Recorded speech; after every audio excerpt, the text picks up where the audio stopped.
Aí, por exemplo, o gato de Schrödinger. Einstein odiava essa ideia. Na verdade, o gato de Schrödinger ele tem uma história engraçada que ele foi proposto como uma tentativa de mostrar para o pessoal, tendo essa discussão de mecânica quântica, o quão ridícula aquela discussão era. Ah, é? E virou o símbolo... Não, o gato de Schrödinger ele não foi feito pra tipo, vamos explicar a mecânica quântica pra... Não, de jeito nenhum. O gato de Schrödinger ele era meio que tipo assim, galera, olha esse exemplo, quão ridículo ele é. Cala a boca todo mundo, vai fazer as contas, sabe? Tipo, é uma coisa assim... Porque naquela época, no contexto do gato de Schrödinger, existia um... Quer que eu explique o que é o gato de Schrödinger? Claro, por favor. Inclusive, belíssima tatuagem. Tá? Muito obrigado. Belíssima tatuagem, gostei.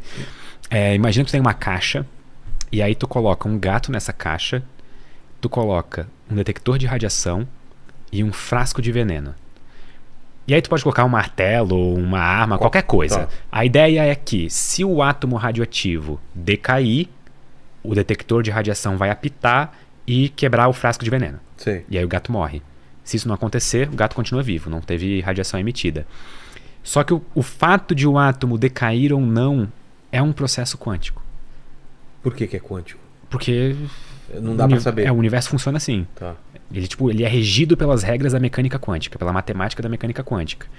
Então, de acordo com algumas interpretações, quando a caixa está fechada, qual que é o estado do gato? Ele tá vivo ou ele tá morto?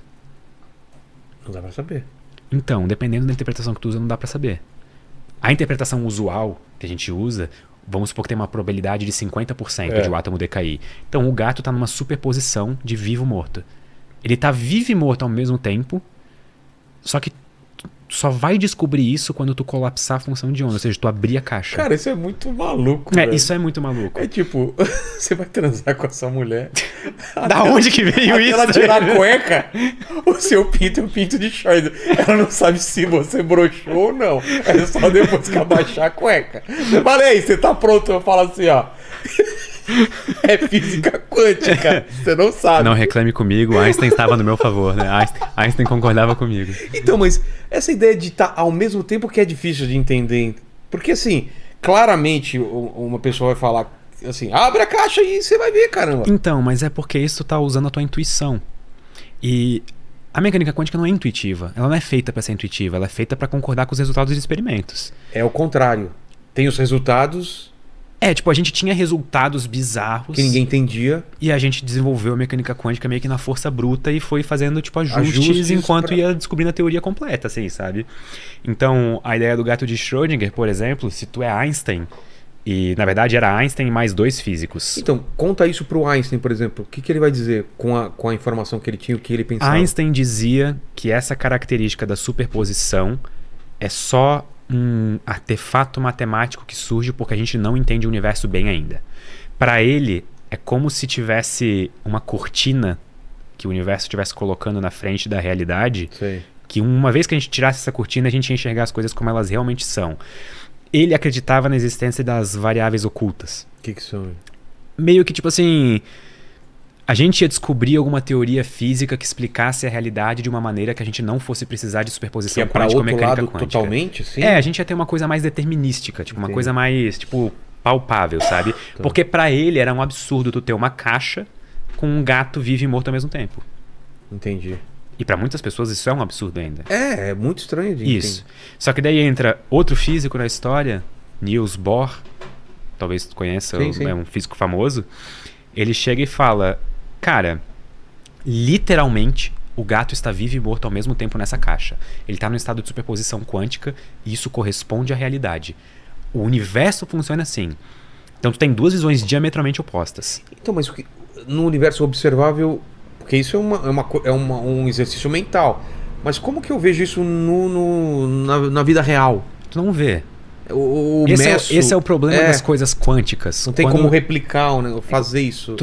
Em geral, tu não vê essas estranhezas quânticas no mundo macroscópico. Só quando tu realiza experimentos. E acontece isso nos experimentos? Sim, por exemplo, o experimento da fenda dupla usando elétron. Tá. Isso pode acontecer. Fenda dupla é aquele lance que você dispara... E tem um lugar que divide? Como que é o... Tem duas fendas. O elétron deveria ser uma partícula. Ele deveria passar, por exemplo, por um ou outro. outro. E na verdade ele passa como se ele fosse uma onda. Então ele faz um padrão de ondas na parede. O que deveria ser meio, tipo, bizarro, assim, deveria ser... Só que aí, tipo, tu tem duas visões diametralmente opostas. Tu tem a visão de Einstein e o trio EPR, de que, não, isso tá errado, a realidade não pode ser assim. Isso deve ser só, tipo, um erro na nossa teoria, ou ela tá incompleta, ou algo do tipo. E tu tem a visão do Bohr, que é, não, a realidade é exatamente assim. O gato está vivo e morto na caixa ao mesmo tempo. E aí chega o terceiro físico, Schrödinger, que é aí que ele propõe o gato de Schrödinger, justamente para mostrar aqui, galera, seguinte, não faz sentido essa discussão. O gato não está vivo e morto ao mesmo tempo. A gente só tem que aceitar essa teoria inteira porque ela concorda com os nossos resultados. Enquanto a gente não tiver uma teoria melhor que concorde com os nossos resultados experimentais, não faz sentido ficar descartando uma teoria boa como a mecânica quântica só porque vocês não gostam da matemática. Falando isso meio que se referindo ao trio EPR, que era Einstein e mais dois físicos. E o Bohr tinha aquela visão totalmente tipo, não, a mecânica quântica corresponde à realidade, então o nosso universo funciona dessa maneira. E pra Schrödinger isso também estava errado. Entendi. Tipo, calma, galera. Tipo, a gente usa essa teoria porque ela é útil para descrever os resultados que a gente vê em experimentos. Mas pode ser que aconteça daqui a uns anos que realmente exista alguma coisa que modifique esse pensamento que a gente tem sobre a física quântica. Pode. Pode, né? Na verdade, qualquer teoria física está sujeita a isso a qualquer momento. Porque esse é um negócio bonito, só que também um pouco confuso sobre ciência. As coisas não são verdades absolutas. Por exemplo, a gente pode descobrir daqui a 10, 20, 30 anos que a relatividade talvez não seja a melhor teoria que a gente pode usar para descrever gravidade nas escalas do universo ou coisa do tipo. Pode? Pode, a gente pode descobrir outra teoria melhor. Ah, tá. Mas não que estava errada. Só... Exato. A gente descobre coisas provavelmente como meio que uma extensão que abranjam mais a um caso que a gente ainda não tinha como descrever. Por exemplo, hoje um problema em aberto na física é o problema da gravitação quântica.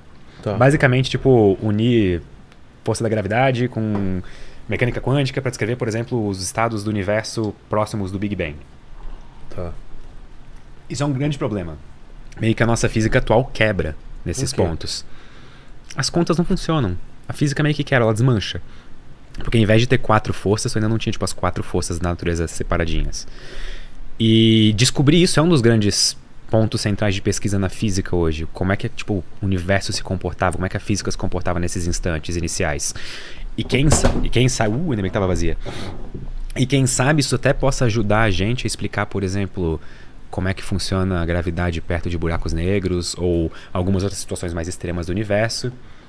Só que daí o ponto é, a gente provavelmente vai descobrir isso como um além, tipo, da relatividade, um adendo, assim. Da mesma maneira que provavelmente em 1500, depois de ter a mecânica newtoniana, os professores de física nas universidades de certo falavam, a gente nunca vai descobrir nada melhor do que isso daqui. Como que a gente vai explicar a queda de uma bola de uma rampa de alguma maneira melhor do que isso? Aqui concorda com nossos experimentos. Só que eles descobriram megaestruturas, por exemplo, galáxias, aglomerados galácticos, e aí a mecânica newtoniana não explicava mais. Então a gente precisou de uma teoria nova, surge a relatividade. Quando a gente começou a olhar para átomos e processos atômicos, as nossas teorias não explicavam mais o que estava acontecendo no mundo atômico, muito menos no subatômico. Então a gente precisou de uma nova teoria, daí surgiu a mecânica quântica. Então meio que a gente vai preenchendo as lacunas do nosso conhecimento conforme o tempo vai passando, sabe? Então nenhuma teoria a gente pode dizer que é a última teoria. E uma coisa que é confusa...